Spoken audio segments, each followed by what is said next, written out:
ഈ കാര്യങ്ങൾ അത്രയും സീരിയസ് ആയതുകൊണ്ടാണ് ഞാൻ പറഞ്ഞ പോലെ DGPക്കും ADGPക്കും അയച്ചു കൊടുത്തത്. നാളെ മറ്റന്നാൾ ഏതെങ്കിലും പെണ്ണ് കേസ് വന്നു കഴിഞ്ഞാൽ ഞാൻ പിന്നെ വന്നിരിക്കും. ബട്ട് നാ എനിക്ക് പേടിയുണ്ട്. സാധാരണ ഉണ്ടെങ്കിൽ അങ്ങനെ പറയാറില്ല.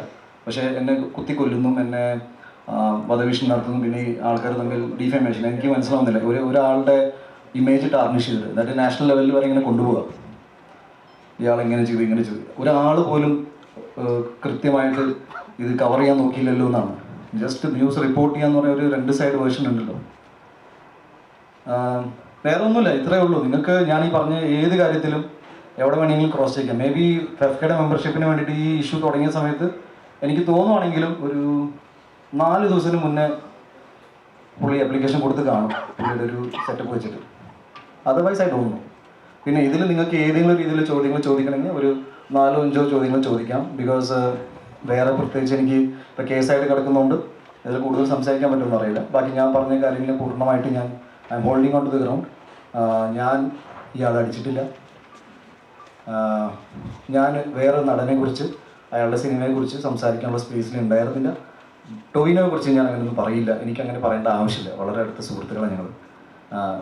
എല്ലാ സിനിമകളും വരുന്ന എല്ലാ സിനിമകളും പ്രൊമോട്ട് ചെയ്യുന്ന ആളാണ്. നിങ്ങളെല്ലാവരും ഈ ഓരോ പോസ്റ്റേഴ്സൊക്കെ അയച്ചു തരുമ്പോൾ ഞാൻ അഭിനയിക്കാത്ത സിനിമകൾ പ്രൊമോട്ട് ചെയ്യാറുണ്ട്. ഞാൻ തമിഴിൽ നിന്ന് വരുന്ന എൻ്റെ സുഹൃത്തുക്കളുടെ സിനിമ പ്രൊമോട്ട് ചെയ്തിട്ടുണ്ട്. എൻ്റെ സിനിമകൾ എൻ്റെ ഫ്രണ്ട്സ് പ്രൊമോട്ട് ഞാൻ അങ്ങോട്ട് ചോദിക്കാറില്ല, പക്ഷേ ചെയ്യാറുണ്ട്. ഇപ്പോൾ ഈ ഇൻഡസ്ട്രി വളരെ സ്മൂത്തായിട്ട് പോകുന്ന സമയത്ത് സ്വന്തം കാര്യങ്ങൾക്ക് വേണ്ടി ഇത്രയും മോശപ്പെട്ട രീതിയിൽ ഞാനിതിനെ വളരെ third rate PR so called PR അല്ലേ, ഇത് ഭയങ്കര പേഴ്സണൽ വെഞ്ചൻസ്. ഞാൻ നിങ്ങളെല്ലാവരും അതിൽ ഉൾപ്പെടുത്താൻ ആഗ്രഹിക്കുന്നില്ല. ഒരു വ്യക്തിയുടെ ഇതാണ് ഞാനിതിലിപ്പോഴും പറയുന്നത്. എന്നെ സംബന്ധിച്ച് ഇതൊരു അടി കേസായിട്ട് എടുക്കാൻ പറ്റില്ല. അടിച്ചാൽ പിന്നെ ഇങ്ങനെയൊന്നും എല്ലാ കാര്യങ്ങളും എനിക്കറിയാം. ഇത് ഇറ്റ്സ് ലൈക്ക് ഇമോഷണൽ ട്രോമയായിട്ട് ഞാനിത് കൊടുക്കാൻ പോകുന്നത്. എനിക്ക് ഒരുപാട് സുഹൃത്തുക്കളൊന്നും പണ്ടുണ്ടായിരുന്നില്ല, ഇപ്പോഴും ഒട്ടുമില്ല എന്ന് ഞാൻ വിശ്വസിക്കുന്നു. ഞാൻ ഈ മലയാള സിനിമകൾ ചെയ്തുകൊണ്ട് പോകുന്ന ഒരാളാണ്. അതിലിപ്പോൾ ഭയങ്കരമായ ഒരു ഒന്നുമില്ല. എല്ലാവരും പോലെ സ്ട്രഗിൾ ചെയ്ത് വന്നു. ഞാൻ ഒരിക്കലും എൻ്റെ സ്ട്രഗിൾ സ്റ്റോറീസ് പറഞ്ഞിട്ട് സിമ്പതി മേടിക്കുന്ന ആളുമില്ല. ഏതെങ്കിലും പെർട്ടിക്കുലർ പോയിന്റിൽ കുറച്ചുകൂടി ഇമോഷണലായിട്ട് ആരെങ്കിലും എന്തെങ്കിലും ചോദിച്ചു കഴിഞ്ഞാൽ എൻ്റെ പേഴ്സണൽ ജീവിതത്തിലെ ചില കാര്യങ്ങൾ ഞാൻ പറഞ്ഞു പോയിട്ടുണ്ട്. അല്ലാതെ ഞാനിങ്ങനെ ഇരുന്ന് ഞാൻ അവിടുന്ന് ഗുജറാത്തിന് വണ്ടി കയറി വന്നു എന്ന് പറയുന്നത് എനിക്കിഷ്ടമല്ല. ഒരു വ്യക്തിയുടെ ജീവിതത്തിൽ പല സ്ട്രഗിൾസ് ഉണ്ടാവും. എൻ്റെ കുറച്ച് ഡിഫറെൻറ്റ് കൈൻഡ് ഓഫ് ലൈഫാണ് ഞാൻ വിശ്വസിക്കുന്നു. നിന്ന് സുഹൃത്തുക്കളില്ല. പറഞ്ഞു കേട്ടിട്ടുണ്ട് സിനിമകൾ അങ്ങനെ സുഹൃത്തുക്കൾ ഉണ്ടാവാറില്ല. എന്നെ സംബന്ധിച്ച് അത് സിനിമയിൽ നിന്ന് പോയ സുഹൃത്തല്ല, വ്യക്തി ജീവിതത്തിൽ നിന്ന് പോയ സുഹൃത്തുക്കളാണ്. ഞാൻ ഇപ്പോഴും പറയുന്നു, ഇതിനെക്കുറിച്ച് ഇതാണ് പറയാനുള്ളത്. ഇനി നിങ്ങൾക്ക് എന്തെങ്കിലും ചോദ്യങ്ങൾ ചോദിക്കുകയാണെങ്കിൽ ഞാൻ ഏതെങ്കിലും മാറ്റർ മിസ് ചെയ്തിട്ടുണ്ടെങ്കിൽ നിങ്ങൾക്ക് ചൂണ്ടിയിടാം, ഞാൻ അതിനെക്കുറിച്ച് കൃത്യമായിട്ട് പറയാം. ഇത് ക്രോസ് ചെക്ക് ചെയ്യാൻ നിങ്ങൾക്ക് അമ്മ അസോസിയേഷനിൽ വിളിക്കാം, ഫെഫ്കയിൽ വിളിക്കാം. ഞാൻ ഇവിടെ തന്നെ ഇരിക്കുന്നുണ്ട്.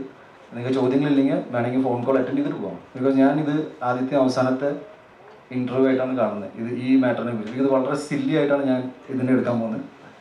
എന്നെ ഞാനാക്കി മാറ്റിയത് കേരളത്തിലെ സമൂഹത്തിലെ ജനങ്ങളാണ്. എൻ്റെ സിനിമകൾ വിജയിക്കുന്നതിൻ്റെ ഒറ്റ കാരണം സിനിമ ഇഷ്ടപ്പെടുന്ന ആൾക്കാർ സിനിമ കണ്ട് കൈയടിച്ചുകൊണ്ട് മാത്രമാണ്.